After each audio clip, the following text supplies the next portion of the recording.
Tonight, Friday night, is our 76ers are hosting the Portland Trailblazers in what we're calling the Thybulle. Thybulle comes back to Philadelphia. Sixers are currently a 9.5-point favorite, and we lead the season series. We only played them once, and we won 105-95 in January. So who do you guys have tonight in this game? Man, we're going to win. I guess, shouldn't be too confident because every time I like this, we do the opposite. No, I think we'll get them. I mean, Portland is Dame gets hot. I mean, they can beat you, obviously. I just think we're a tough matchup for them. And I think we're home, and we need to win these home games. Like that big road trip, we got to win at home and have a few days off. So I'm good. I got us winning the cover. So we started out, it opened at 8.5, and there's 79% of money on the Blazers, and it's gone to 9.5. Wow. So I think based on that and us finally being home, there's no place like home. I think we kill them. I think we beat them bad. Just because you're the Thybulle guy on the show, what kind of game do you think Thybulle will have? Yeah, let's talk about Thybulle. I'm going to say 2 of 6 from 3, 8 points. 8 points. 8 points. He'll get double figures. That's true. He's playing like 36 minutes. He'll play a lot. Yeah, he's playing a lot, and he's going to want to score. Over or under 50% shooting for the game. Say it again. Over or under 50% shooting for the game. Not 3 overall field goal percentage. Under. He'll be under. I think so too. Yeah. He may be in 40s because he may get some clean layups or clean offensive rebound, whatever. Yeah. Looks, but yeah, they will emphasize getting him some touches, and he may even try to post up Maxey or something. I don't know, just some good he may do if he get a matchup. Do you think we'll see McDaniels on Thybulle at any point in this game? Oh, possible. Yeah, possible. He a waste. I put Niang on Thybulle at this point. I mean, it kind of depends who they have in the game and who we have in the game, though. Yeah. You're right. You had it right though at first. I'd put Maxey on him, maybe. Yeah, I mean, you can do that early on. You can put him on there and hide him, or maybe even James on him.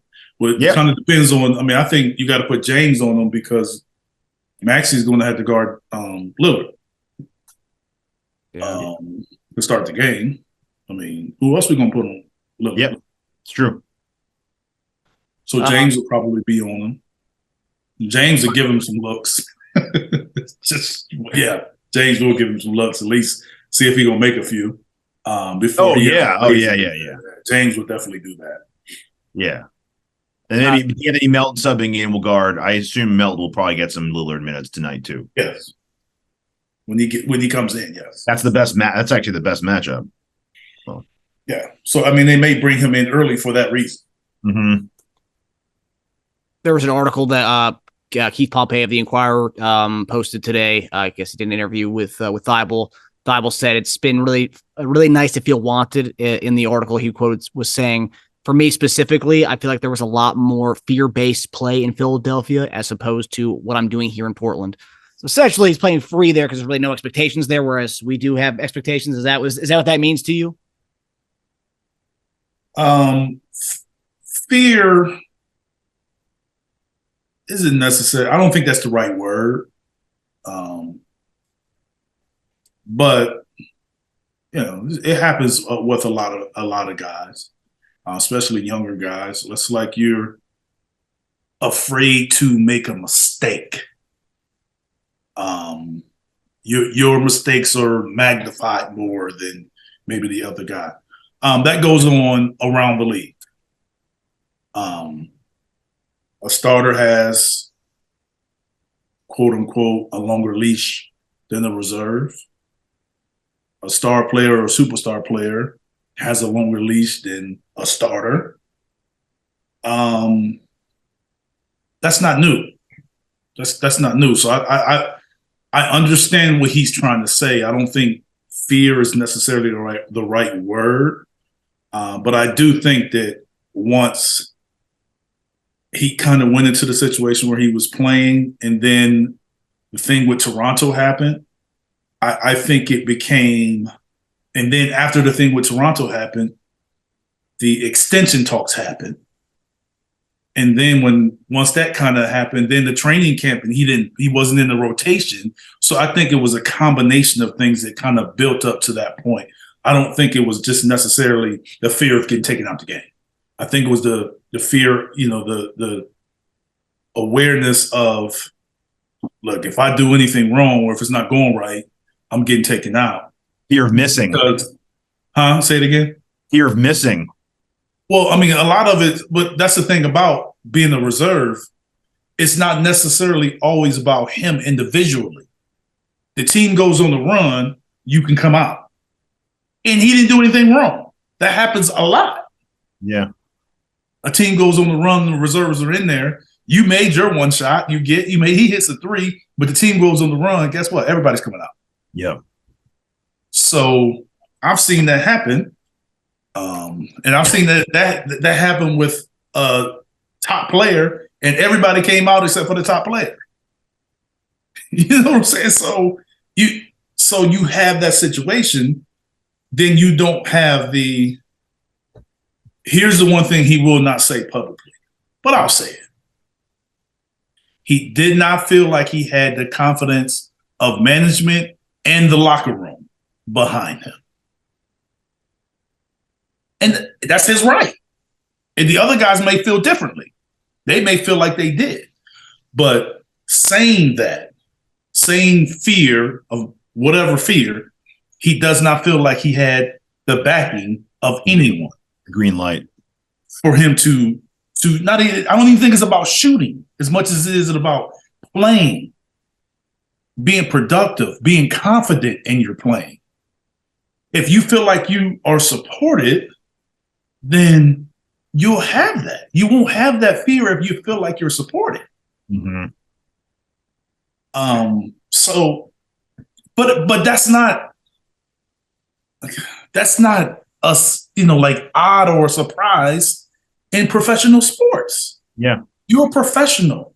You're the CEO of your company. People come in and make deals and agreements with you as the CEO of your company. You make deals, and then they can change their mind and go a different direction for their product. Yep. That's what happens. Yes, reality. So what he's saying is true in this reality. It does happen, but he's not alone. Mm-hmm. And there's also guys that come along in the same circumstances and same situations and rise above it. Just like he's doing in Portland. Does the expectation of winning in championships and the pressure of a city to win also play a factor? Yes. Because Ben Simmons playing in Philly and playing in Portland for some guys is different. But it's expectations in Portland too. Yep. It's expectations there. But I think at the end of the day, it was accumulation of things that happened. Not just he couldn't make a three. Like I said, it was always issues with him not being a three-point shooter. Teja would tell us that long ago. So that issue was. I'm not saying that jokingly. I'm just saying like Teja would. No. His whole thing was if he can hit one a game. So that expectation and that was always there. Yeah. So then you get into the Toronto thing. That's two. Then you get into he didn't get an extension. That's three. Yep. Then you get into he's not in the rotation.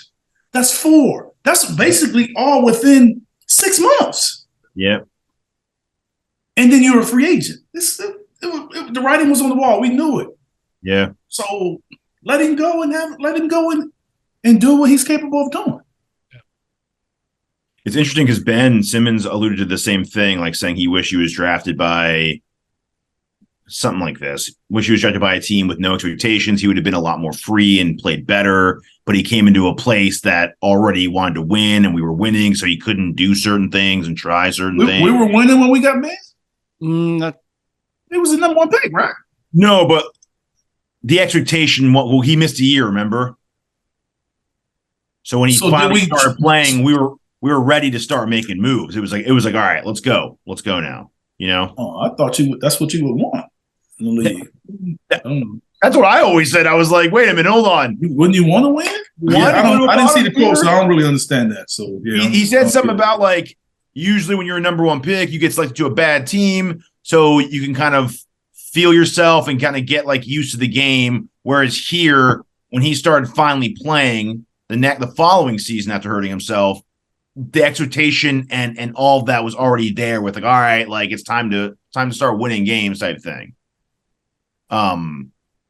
Which I was like, really? Because don't you want? I mean, isn't that the point of winning and playing? I don't know. I thought it was.